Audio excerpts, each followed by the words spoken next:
Charlotte, Tom, last week it was A-level results day, a massive day for people in school. Now, A-levels were a long time ago for me. What A-levels did you both do? They were even longer ago for me, Hannah, so don't you worry. I ended up doing biology. Oh, God, what did I do? It was that long ago, I can't even remember. Can't remember. Biology, food nutrition, and something.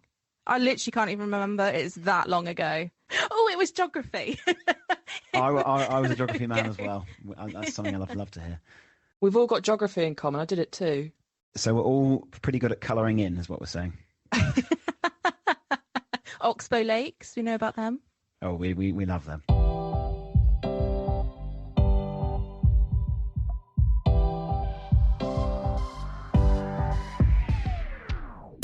Hello, I'm Charlotte Fox-Rees. I'm Tom Spencer. And I'm Hannah Clark. And welcome to your weekly dose of economics and analysis from the world of agriculture in this podcast we call Agonomics. On this week's show, we're looking at the long-term opportunities for red meat and dairy exports to Europe. Yeah, I've been catching up with our AHDB colleague Amandeep Kaur Purewal, who says strengthening trade links and maintaining relationships are key to driving exports in European markets. We won't be requiring more export health certificates for shipping red meat and dairy products from the UK to EU.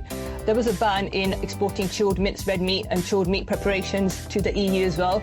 So that will be lifted as well. That's going to be a welcome bit of news for UK exporters. We're also joined by our analyst, Annabelle Twinborough, to talk about abattoir numbers. The majority of the processing is done by a small number of these multi-purpose businesses that can kind of bring in economies of scale, as the number of smaller and independent firms has declined a lot faster over those years. And finally, we've also got this week's big question. A reminder, new episodes of Agonomics drop at midday on Wednesdays, so follow us wherever you listen to podcasts to make sure you don't miss a show. And do get in touch. Email us at agonomics@ahdb.org.uk. Tom, Charlotte, welcome back. Another episode of Agonomics is upon us on this slightly cooler Wednesday. It was a hot one yesterday, wasn't it? Very. I do struggle to sleep at night when it is this hot, I do say. Why the UK hasn't adopted air conditioning like the rest of the globe, I do not know. What are your tips for staying cool in the absence of air conditioning? Drink lots of water. Yeah, very sensible. Slip, slap, slop and all of that. Mine's bare feet. Bare feet around the house on a cold floor. Ooh, sounds good. Mine would be kicking the husband and the dogs out the bed so that you don't have 4 extra body heats kicking out at you at night. That's the most sensible thing to do. Yeah, it's starfish weather, isn't it, for sure? What have we been reading in the news then, team? Charlotte, you've got something for us, haven't you? Yeah, so I've been reading about how the UK's food and farming sectors are facing a growing crisis. So that's a shortage of skilled and qualified workers, and it's really beginning to bite across the whole supply chain.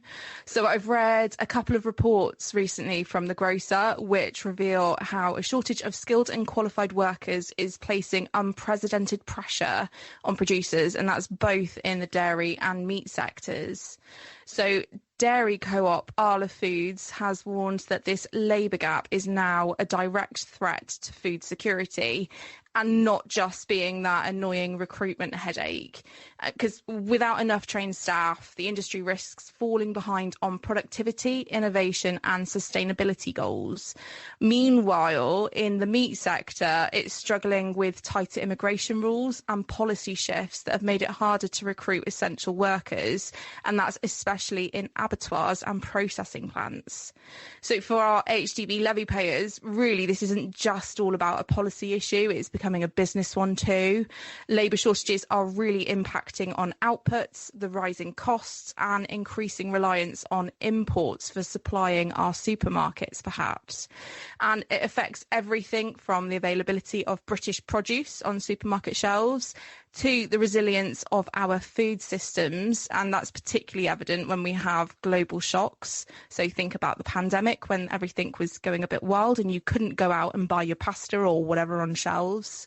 So really, we are going to be having to look at what we can do to improve training pipelines and access to skilled labour, just so that the UK can maintain its ability to produce high quality homegrown food.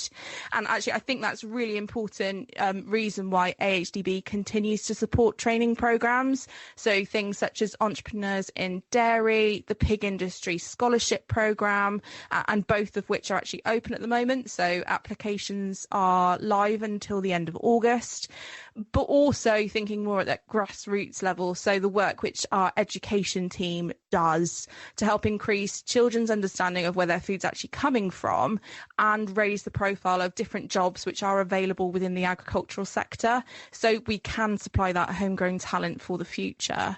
And I think actually it's quite fitting that really this was my news story, seeing as we have got Annabelle on this week to talk about what's been happening with some of the abattoir numbers within the UK. So your article, can you just set the scene firstly? So briefly explain the role that the red meat processing sector plays in the wider beef and lamb supply chain. Yeah, so when we're looking at the processing sector, this is covering abattoirs, cold storage facilities, cutting and other processing sites. So it's a really vital link in the chain.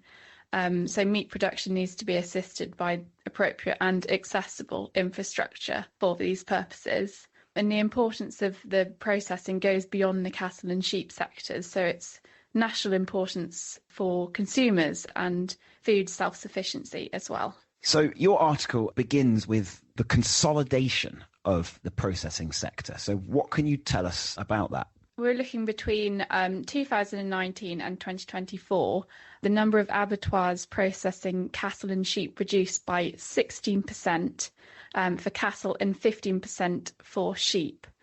And the majority of the processing is done in these smaller abattoirs, and it's these smaller independent firms which have seen the majority of that decline.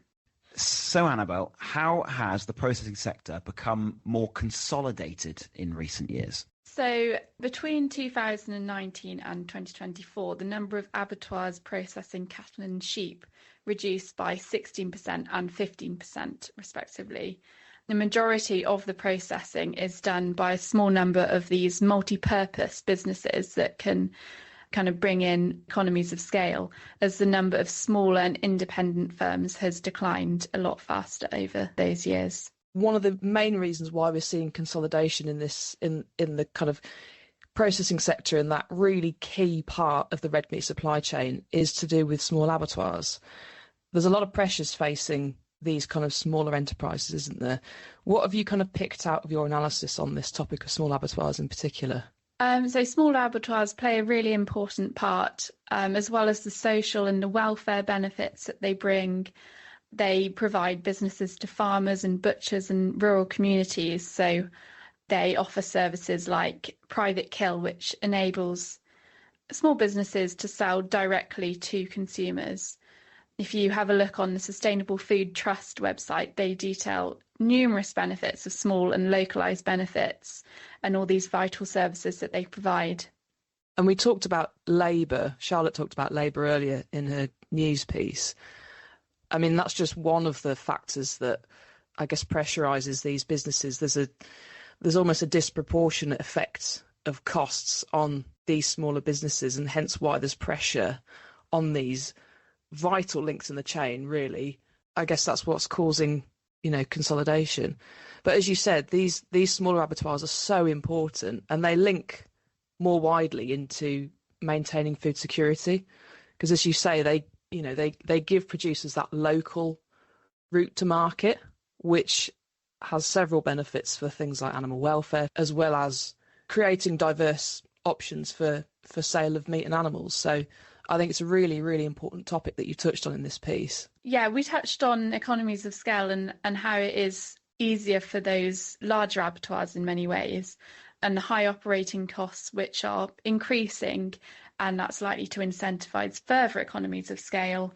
And that ability that the larger abattoirs have to kind of integrate with other businesses and negotiate deals and get favourable prices and reduce their waste, because we all know that carcass balance is such a big issue.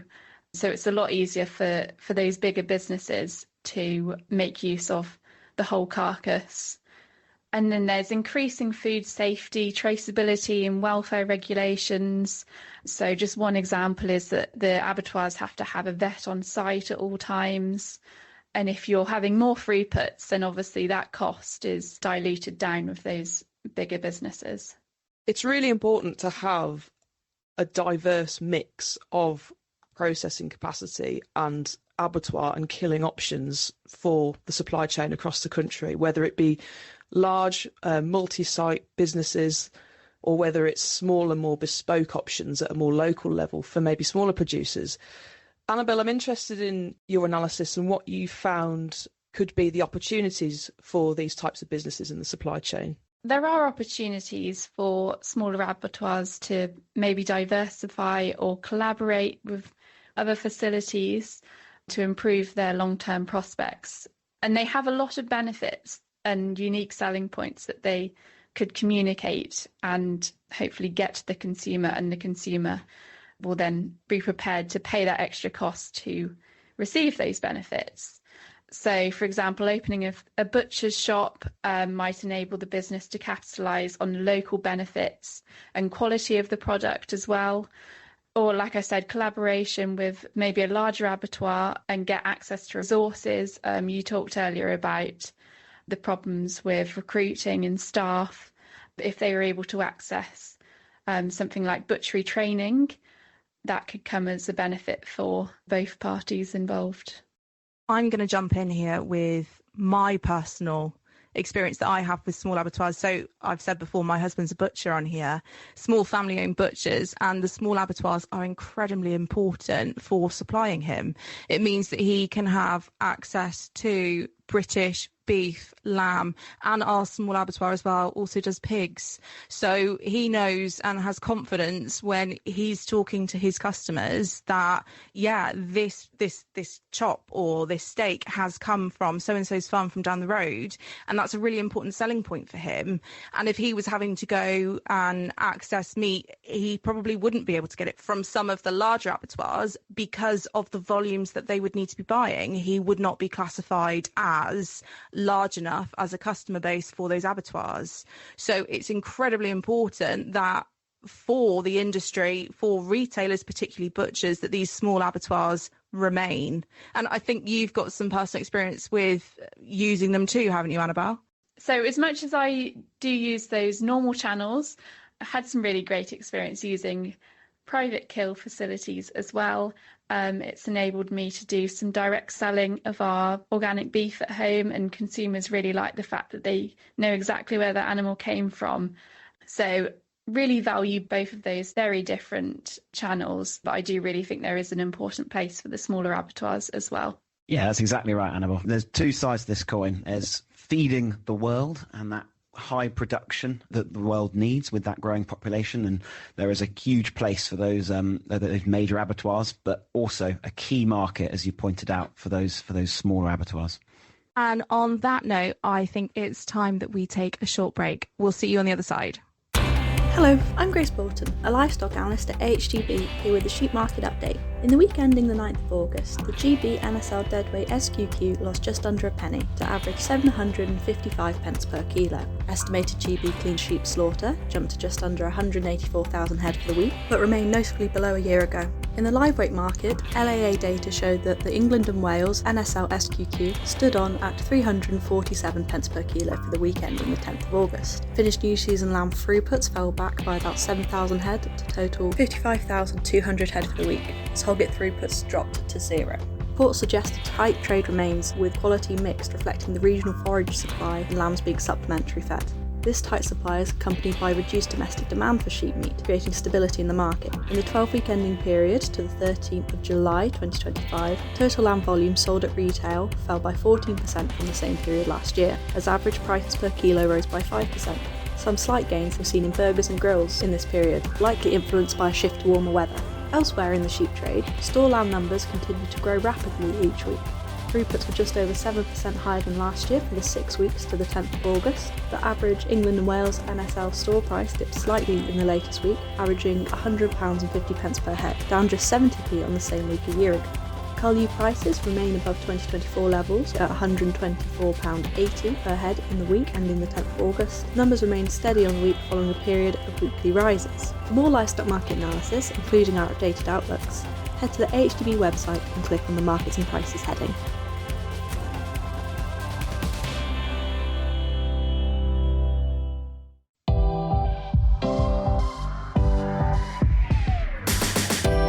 Once again, you're joined by myself, Tom, Charlotte and Hannah.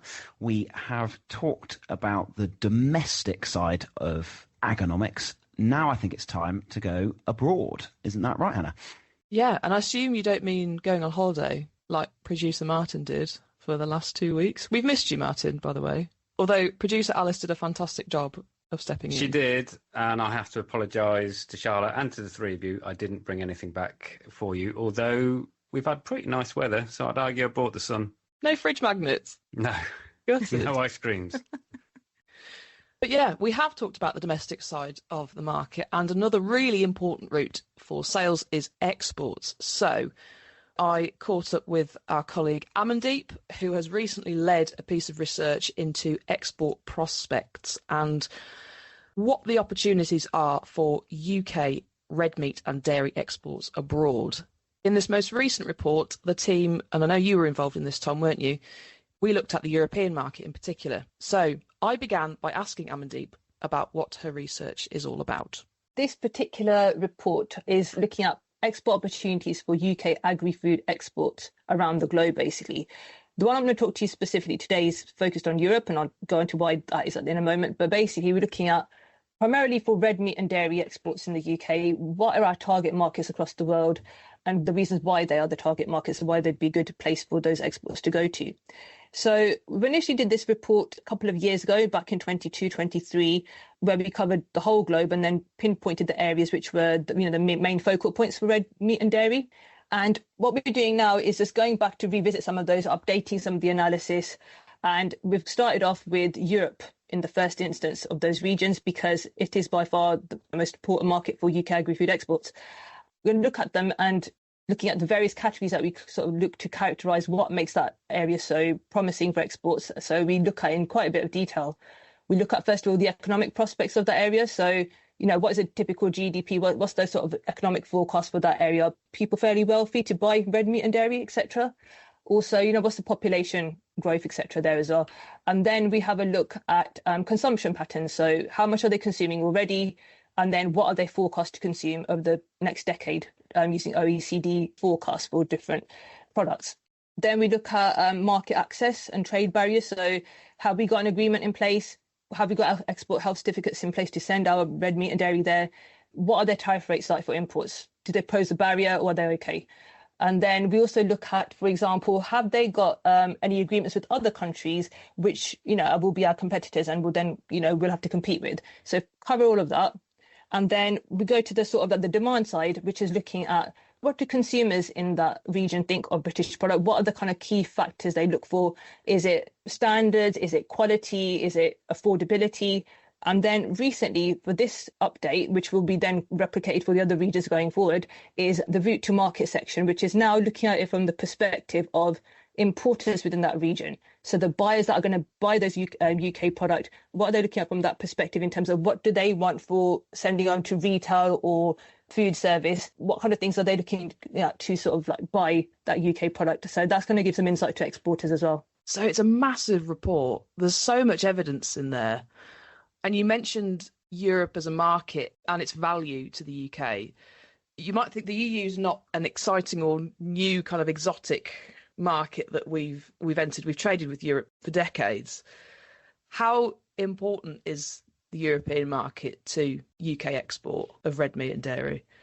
By far the most important. So, which is why we've focused on it. So, for example, like you said, it might not be as exciting and shiny as a new, one across the globe, or we've recently got one with India, for example, that's just been published, etc. But if you look at it in terms of the actual data, so 83% of our UK red meat, which is, fresh meat, frozen meat, offal, in value terms, 83% of that goes to the EU and plus dairy products as well. So that's huge. And that's based on the sort of recent 3-year average.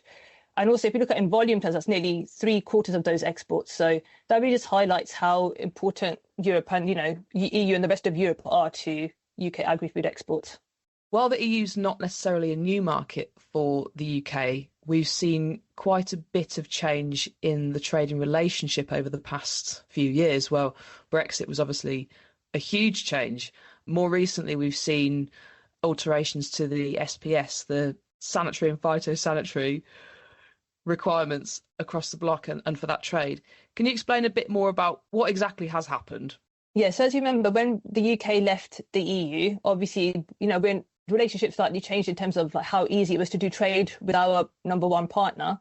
Obviously, with the trade and cooperation agreement, we still could send things to the EU tariff-free and due to that tariff, due to that agreement, which was, obviously very welcome because we had that cliff edge during Brexit. Was it going to become a third country? So having that agreement in place, that meant that, okay, can still trade on a tariff-free basis. But there was that trade friction that followed afterwards, that in the form of that additional paperwork, the border checks that were in place as well, still in place at the moment. And then, it made that a previously smooth operation just more burdensome. That kind of disproportionately was a bit more of a disadvantage to the small scale exporters who had to that cost was more for them compared to the bigger exporters as well. So recently in May, when they had the UK EU trade summit, that's kind of paving the way for a bit more of a removing or reducing those barriers, so to speak. For example, we won't be requiring more export health certificates for shipping red meat and dairy products from the UK to EU. There was a ban in exporting chilled minced red meat and chilled meat preparations to the EU as well. So that will be lifted as well. But we haven't got the timings at the moment, but that progress has been made. So we're just waiting for the timings to be released. But that's going to be a welcome bit of news for UK exporters. Definitely. I think that will be very beneficial. I know we don't know exactly when that kind of situation will change exactly, but that is another, massive opportunity, I think, for us as UK export. I wondered if we could now go back into the report and maybe explore the opportunities that you've identified in the analysis for UK red meat and dairy. We've been trading with the EU for a while now. It's our main trading partner. And if you look at EU and the Europe as a whole, it's a developed, a fairly mature market. So there's little growth forecast for consumption of red meat, especially over the next decade, because it's fairly, as I said, fairly mature market. But there are areas that the UK can take advantage of. For example, in high value or premium beef in markets such as France and Italy. So it's well regarded there in terms of there's space there to grow in that avenue. Then also in the growing halal markets in France, Germany and Netherlands, there's opportunity for lamb in those markets and take advantage of that growth there.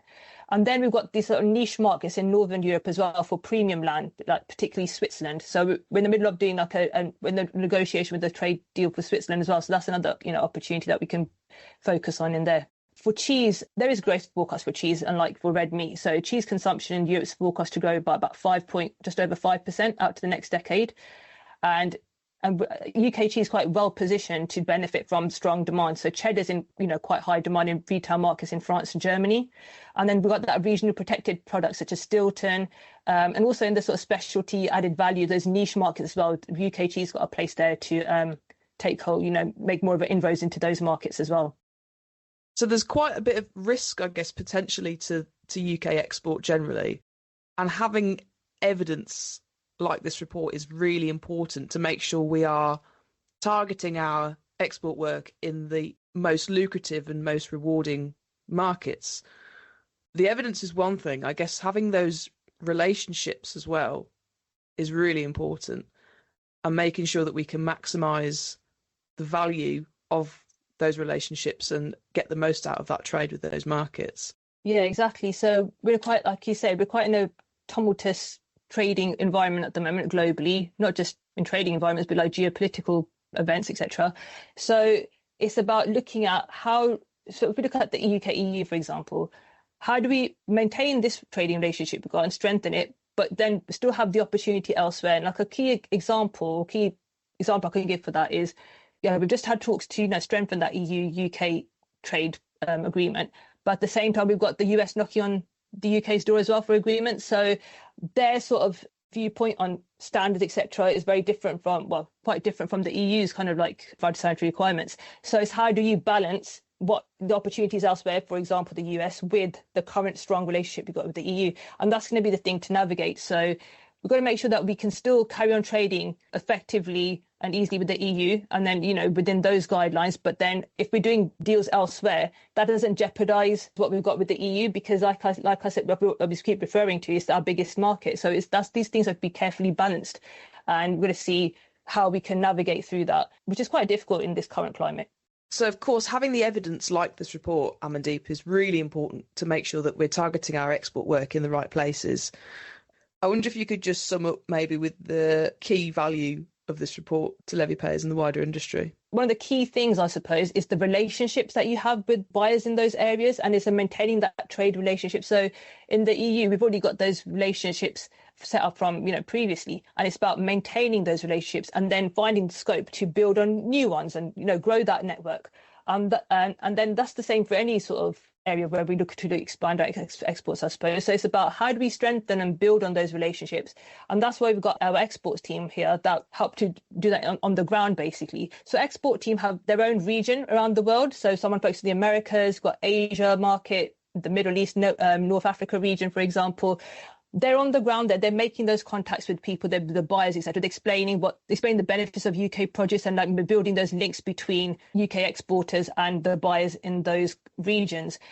You know, the trade shows that the export team go on is promoting UK red meat and dairy, so that buyers in those markets know exactly what's available. They've got the chance to meet each other. You know, like we said in the work we saw the route to market section, it's those relationships that are going to be key, really. You know, the consumption forecasts, etc., all very well, but the trade is going to be done by people talking to each other and knowing that what product I'm getting from the UK is of what I want. It's reliable. I like the reputation of it. I know the people involved with it. I know what I'm going to get. These are kind of, as a business person, or like as a person who's running a business, these are the kind of things you want to know about, and it's building those relationships. And that is the key, I think, and that's why our export team helped to facilitate. Roots to Resilience is the flagship knowledge exchange programme from AHDB Beef and Lamb. The programme was designed to be relevant to everybody in farming, with 3 key principles: ownership, clarity and community. Upcoming activity includes a 4-day Ranching for Profit workshop on the 17th to the 21st of November in Bristol, succession activity at the beginning of December, and business and finance activity in January 2026. To find out more, visit the AHDB website.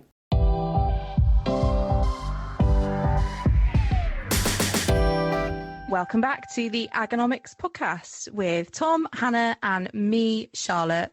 Make sure you're subscribed to the pod. New episodes drop on a Wednesday. Hannah, that sounded so interesting, your chat with Amandeep. But yeah, Tom, I know you've been doing some work on this too. Yeah, that's right, Charlotte. I had the opportunity to get involved in, 2 sections. One which was the consumer insights side of things.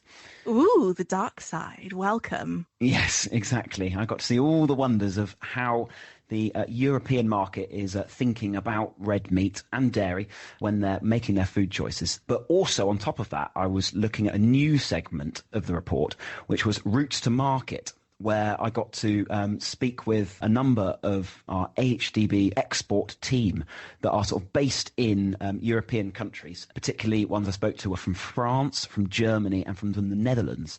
And they were giving some really good insight into how a UK exporter can access the market within the country that they're based, the sort of tips and tricks, things to focus on, a lot of, sort of consistency of product, some of which were down to what the benefits of the UK product that we're producing and how we can advertise that to the European market and hopefully increase those exports and boost agriculture in the UK.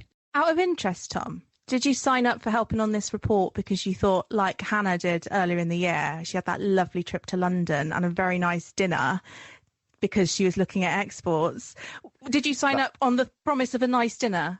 Wasn't on the corner of my mind, I'm not going to lie, thinking, European, and it's sort of happening over the summer. I thought, here we go. Sadly, no, I was in the Midlands, where I have been all year. But I am not complaining. There were some really interesting people there to talk to who were actually in those sunny countries. So at least I got to hear how sunny it was. I can definitely recommend getting out and about with the exports team. really interesting. You meet a lot of really interesting people and really get under the skin of how like foreign trade operates. It's quite literally is a whole new world. They are some very passionate people, 100%. Well, I am definitely going to be looking forward to reading this report now. You've wet my whistle. Yes, that's right. And you can access that report. It's live now on the AHDB website, ahdb.org.uk. And the title of that is Prospects for UK Agri-Food Exports, Europe. But if you can't remember that, we'll also put the link in the show notes. Very sensible. I would forget. I think it's now time for our big question. So, Martin, what have we got this week? Well, just quickly, having heard you talk about your A-levels at the top of this show, I do feel qualified to speak on agonomics as I join you as a fellow scholar of the subject of geography. So I studied that at A-levels, though I think I have to go further back because it's the summer of Oasis, and actually Oasis were just about to release their first album when I got my results. So it was a long time ago. Anyway, you asked me about this week's question that's been posed. It is, when it comes to agriculture and economics, what do the terms bullish and bearish mean? It always makes me think literally of a bull and a bear. I'm not going to lie. I think it's a great term. We have some really boring terms in agriculture, but that is not one of them. It's a bit of old school trading jargon that we do use quite often, actually, in economics when we talk about markets moving up and down. And that's fundamentally what the bulls and the bears are all about. Isn't that right, Tom? That is right, yes. Quite on topic, the fact that we've got bullish and we're talking about it in the agricultural sense. So the way I like to remember it, you've got bullish, which means the market sentiment is thinking things are going to rise. And you've got bearish, which is the opposite of that, with market sentiment thinking that prices are going to fall. I think a bull thrusts its horns upwards, so market sentiment's up, and a bear swipes its paws downwards. That's my way of sort of market sentiment down. That may work for you, but it does for me. I think it was actually, was it you, Hannah, that told me this in like my first week at AHDB, or it might have been Freya. And it was, when it says bullish, think of a bull pushing at a gate because they want to get out. Like they're trying to push out, they're really thrusting forward. When you think about a bear, they're hibernating. And when they're hibernating, they're not eating. So they're starting to waste away a bit. So that's how I think of it. Bullish, going up, bearish, shrinking. I don't think that was me, Charlotte, but yeah, it works. Yeah, it's important to mention that when we're talking about this, that if someone says that the market is bullish, that doesn't mean it will go up. It's just a feeling that is coming from the market. It's not a fact. So markets can be bullish one week and bearish the next, depending on new data, weather, policy, global events. It all encompasses what the sort of market sentiment might be. Sentiment's the key word there, isn't it? Absolutely. Well, never mind bullish and bearish. Bull and bear pub? Is that not how you operate? Let's go down the Bull and Bear for a pint. Yeah. Say it's sunny enough. Drinks are on you, Martin? Don't go too far. I know I promised you something from Mallorca, but yeah. One day, Charlotte. One day you'll get something out of Martin. Okay. Maybe there's a leaving do happening this week, isn't there? You're not going to be paying for any drinks at that, Martin. You know damn well you won't be. We'll get Graham to pay for them. You'll just bring them over to me. Yeah, that'll be it. I think on that note, it's probably time to plug something we've got coming up next week when we actually have sat down with Graham and had a great little chat with him, didn't we, Hannah, about his time at HDB and what he might like to leave as little words of wisdom for future CEOs for us. Yeah, we talked about all sorts of things, from how to be a good CEO, general leadership, which starts with good tea bags and ice cream. It hasn't started to drip down my fingers. I was just going to say, how has that not started to melt yet? It's because Jim has the temperature set in this room. Like in a cold store with my ice cream. It's actually freezing back up. So stay tuned for that next week. I think that's probably all we've got time for this week on Agonomics. Thank you for joining us and listening to the end. Don't forget that new episodes drop every Wednesday at midday. And if you have a topic or a question you've always wanted to ask or hear us talk about on the pod, please do get in touch with us. You can drop us a message. You can email us at agonomics@ahdb.org.uk. And don't forget to subscribe anywhere you get your podcasts. See you next week. Bye.